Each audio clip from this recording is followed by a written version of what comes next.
जी मैं एक ਲੱਤ ਤੋਂ ਮਜ਼ਦੂਰ ਹੈਗਾ ਵਾਂ। ਇਹ ਦੇਖ ਸਕਦੇ ਹੈਗੇ ਤੁਸੀਂ ਪੋਲੀਓ ਹੈ ਮੈਨੂੰ ਬਚਪਨ ਤੋਂ। ਬੰਨ ਰੋਡ 'ਤੇ ਮੇਰੀ ਰਿਹਾਇਸ਼ ਹੈਗੀ ਹੈ। ਕੋਟ ਅਬਦੁਲ ਮਾਲਿਕ ਨਾਲ ਮੈਂ ਸਪੇਅਰ ਪਾਰਟ ਦਾ ਕੰਮ ਕਰਦਾ ਹੈਗਾ।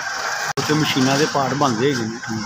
100-150 ਰੁਪਇਆ ਆਉਣ ਜਾਣ ਦਾ ਕਿਰਾਇਆ ਲੱਗ ਜਾਂਦਾ ਹੈ। ਸਰ ਜੀ ਸਾਈਕਲ ਇਸ ਵਾਸਤੇ ਲਿੱਤੀ ਸੀ ਜਿਹੜਾ ਮੇਰਾ 150-200 ਕਿਰਾਇਆ ਲੱਗਦਾ ਹੈਗਾ ਨਾ ਉਹ ਮੇਰਾ ਬਚ ਜਾਵੇ, ਲੇਕਿਨ ਉਹ ਸਾਈਕਲ ਨੇ ਵੀ ਸਾਥ ਛੱਡ ਦਿੱਤਾ ਹੈਗਾ। ਦੋ ਮੇਰੇ ਬੇਟੇ ਹੈਗੇ, ਕਿਰਾਏ 'ਤੇ ਮਕਾਨ ਹੈਗਾ ਮੇਰਾ, ਮੈਂ ਬਹੁਤ ਮਜਬੂਰ ਹੈਗਾ ਇਸ ਪਹਿਲੇ ਤਾਂ ਭੈਣ ਜੀ ਬਾਹਰ ਆਉਣ ਤੱਕ ਨਾ ਮੈਨੂੰ ਬਹੁਤ ਮੁਸ਼ਕਿਲ ਹੁੰਦੀ ਹੈਗੀ। ਇੱਕ ਲੱਤ ਤੋਂ ਮੈਂ ਮਜ਼ਦੂਰ ਹੈਗਾ। ਦੂਸਰੀ ਗੱਲ ਇਹ ਹੈਗੀ ਹੈ ਜਨਾਬ, ਮੈਂ ਰਿਕਸ਼ੇ ਦਾ ਕਿਰਾਇਆ ਅਫੋਰਡ ਨਹੀਂ ਕਰ ਸਕਦਾ ਹੈਗਾ। ਭੈਣ ਜੀ ਕਿਰਾਏ ਦਾ ਮਕਾਨ ਹੈਗਾ। ਅੱਜ ਕੱਲ੍ਹ ਮਹਿੰਗਾਈ ਵੀ ਤੁਹਾਨੂੰ ਪਤਾ ਕੀ ਹੈਗੀ ਪਾਕਿਸਤਾਨ ਦੇ ਵਿੱਚ, ਬਹੁਤ ਮੁਸ਼ਕਿਲ ਦੇ ਨਾਲ ਨਾ ਲੋਕ ਜਿਹੜੇ ਹੈਗਾ ਨਾ ਆਪਣਾ ਕਰਦੇ ਪਏ।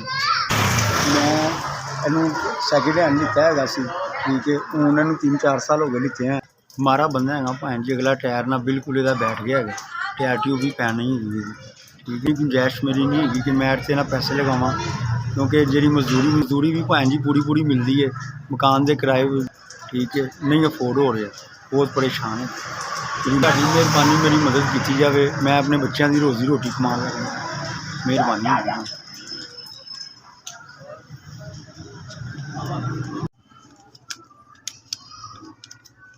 ਇਹ 5000 ਰੁਪਏ ਹੈਗਾ SBS।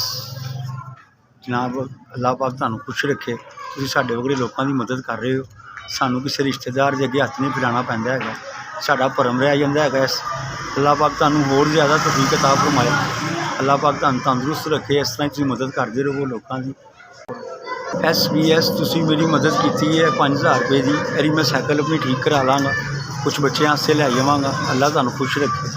ਅੱਲਾਹ ਪਾਕ ਤੁਹਾਡੀ ਕੰਪਨੀ ਨੂੰ ਜ਼ਿਆਦਾ ਤੋਂ ਜ਼ਿਆਦਾ ਤਰੱਕੀ ਅਤਾ ਫਰਮਾਏ।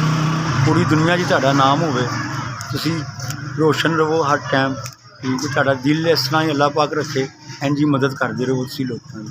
SBS ਮੈਨੂੰ ਇਹ ਜਿਹੜੀ ਮਦਦ ਮਿਲੀ ਹੈ 5000 ਰੁਪਏ, ਤੁਹਾਡੀ ਬਦੌਲਤ ਅੱਲਾਹ ਪਾਕ ਤੁਹਾਨੂੰ ਖੁਸ਼ ਰੱਖੇ। ਬਹੁਤ ਬਹੁਤ ਸ਼ੁਕਰੀਆ।